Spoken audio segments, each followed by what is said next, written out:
যে দেশের পতাকা নিয়ে ঘুরছে ওই দেশ জানেও না মনে হয় যে এই দেশে এই আমার সাপোর্টার আছে। যে যুব সমাজ তাদের জীবনের উদ্দেশ্য জানে না, তাদের পক্ষেই সম্ভব এইসব মেসি, আর্জেন্টিনা, ব্রাজিল এইসব নিয়ে ব্যস্ত থাকে। আমাদেরকে এই খেলাধুলার অহেতুক কাজে ব্যস্ত করে দিয়ে ওরা ওদের এজেন্ডা বাস্তবায়ন করছে।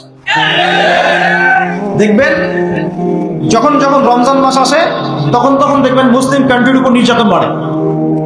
যখন যখন বড় বড় ইভেন্ট হয়, ওয়ার্ল্ড কাপ, এটা সেটা, দেখবেন ভিতরে ভিতরে মুসলিম কান্ট্রির উপর নির্যাতন বাড়তে থাকে। মানুষ একদিকে তাকায় থাকে, আরেকদিকে উদ্দেশ্য সাধন করতে থাকে।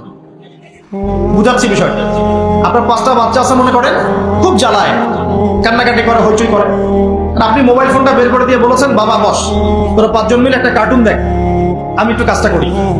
দিয়ে দিলেন, ও কার্টুন দেখছে চুপচাপ, কেউ কোনো ডিস্টার্ব নেই। আর বুঝতে পারছেন?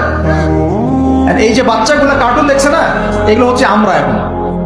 আর ওই যে কাজ করছে বা এটা হচ্ছে ওরা, পশ্চিমারা।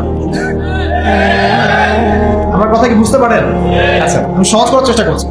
প্রিয় যুবক ভাইরা, মেয়ে তো উন্মুক্ত করে দিয়েছেই, মাদক তো দিয়েছেই, জুয়া দিয়েছে, অহেতুক এসব খেলতামাশা দিয়েছে তোমার সামনে, তোমার সময় কেড়ে নেওয়ার জন্য, তোমার হায়াত কেড়ে নেওয়ার জন্য। তোমার মূল্যবান হায়াত, যে হায়াতটাকে তুমি আল্লাহর পথে দাওয়াতের কাজে ব্যয় করবা, দিন চর্চার কাজে ব্যয় করবা, আল্লাহর ইবাদতের কাজে ব্যয় করবা, আমর বিল মারুফ নাহি আনিল মুনকারের কাজ করবা, এই সময়টা ওরা কেড়ে নিয়েছে তোমার কাছে।